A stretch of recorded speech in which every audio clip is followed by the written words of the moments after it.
आजुक एहि वीडियो में अहाँ सबके पढ़ाबे वाला छी क्लास 12th मैथिली के चैप्टर 3 जे गदखंड के चैप्टर 3 अछि अधोगति।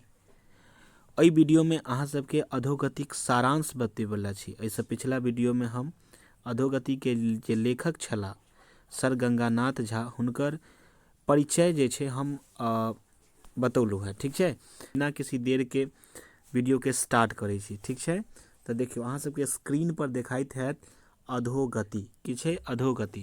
हिनकर रचनाकार छथि डॉक्टर सर गंगानाथ झा। ठीक है, देखियो की कहे छे अधोगति शीर्षक डॉक्टर सर गंगानाथ झा के रचना छनि। एही शीर्षक माध्यम से ई मिथिलाक अधोगतिक कारण और आधुनिक शिक्षाक अभाव, धार्मिक हास्य, रूढ़िवादिता इत्यादि वर्णन केने छथि। सबसे पहले बात बुझबै कि अधोगति के रचनाकार जे छथि ओ के छथि तो डॉक्टर गंगानाथ झा छथि। जाहि में बतौने छथि आधुनिक शिक्षा का अभाव, धार्मिक हास्य, रूढ़िवादिता मतलब इन सब बात के जे छे एहि चैप्टर में बताओल गेल छे। पैराग्राफ चेंज क मतलब लिखब अहाँ सब। कहे छे कथी कि लेखक कहैत अछि हुनका, अतः कनी हिंदी में लिखब अहाँ सब, मैथिली में हुनका समय में शिक्षण संस्थान कम छल। ओहि समय में जिला में एकटा दूटा बीए पास करैत छल आ नौकरी चाकरी दिस जाइत छल। लेखक कहै छथि कि हुनका समय में जिला में पूरा मिथिला में एकटा दूटा आदमी बीए पास करे छला आ नौकरी दिशा ध्यान दै छला, जाहि कारण सब आर्थिक स्थितिक अधोगतिक अवश्य छलैक। प्रत्येक 2-3 कोस पर एकटा हाई स्कूल छल। ओहि समय में प्रत्येक 2-3 कोस पर एकटा हाई स्कूल रहे। पहिने जमींदारे टा नीक वस्त्र पहिने छला, मुदा आब घरही ओहन पहिरब ओढ़ब भेटैत अछि। लेखक कहैत अछि कि पहिने जमाना में अतेक मतलब आर्थिक स्थितिक अभाव छल कि पहले जमींदारे टा बढ़िया बढ़िया कपड़ा पहने छला। आब के समय में एहन बात नहीं छे। आगा देखियो कहे छे कि अगर धर्म के मादे विचार करी, अगर धर्म दिस बात कैल जाए तो कहल जाए छे कि धार्मिक व्यवस्था सेहो सुदृढ़ दिनोदिन भ रहल अछि। मतलब कि धार्मिक व्यवस्था पर सेहो मिथिला में दिनोदिन प्रगति भ रहल है। गाम गाम में नव नव मंदिरक निर्माण भ रहल अछि। व्यस्त जीवन रहितो बोलबमक स्वर सावन में गाम गाम गुंजैत रहैत अछि। कह रहल छै कि अखुनका समय में लोक सब काफी व्यस्त रहैया, लेकिन तैयो जखन सावन मास स्टार्ट होइ छनि तब बोलबमक स्वर जे छे पूरा गाँव में गूंजे के मिलैत अछि।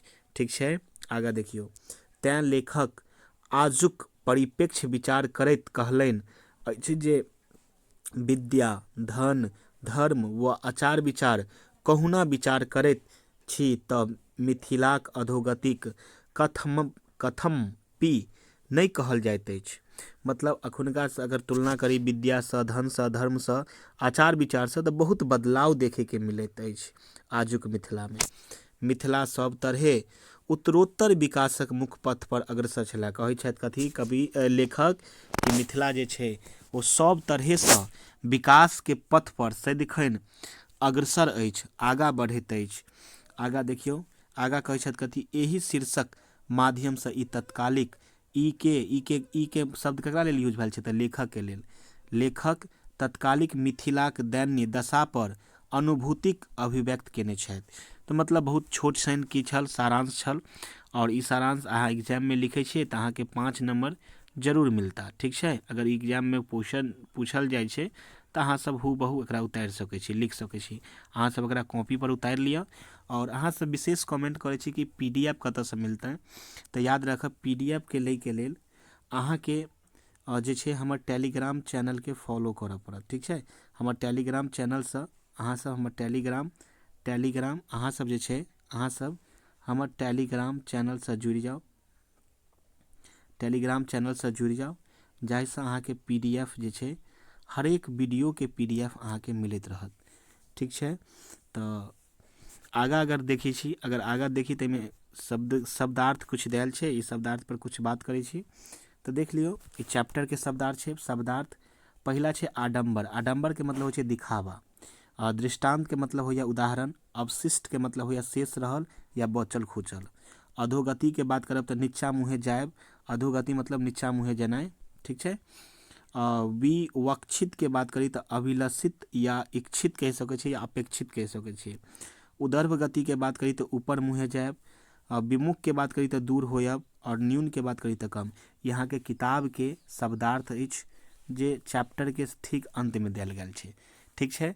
तऽ वीडियो केहन लागल कमेंट जरूर करब, और चैनल पर पहिल बेर आयल छी और अखन धरि हमर चैनल के सब्सक्राइब नहीं करलहुँ हैं तऽ सब्सक्राइब कऽ दियौ, बेल आइकन दबा लिअ, ताकि हम कोनो वीडियो अगर अपलोड करी तऽ हुनकर नोटिफिकेशन सबसँ पहिने अहाँ तक पहुँच सकै, और रोज शाम 7 बजे अहाँ के मैथिली के क्लास हमरा चैनल पर मिलत, ठीक छै।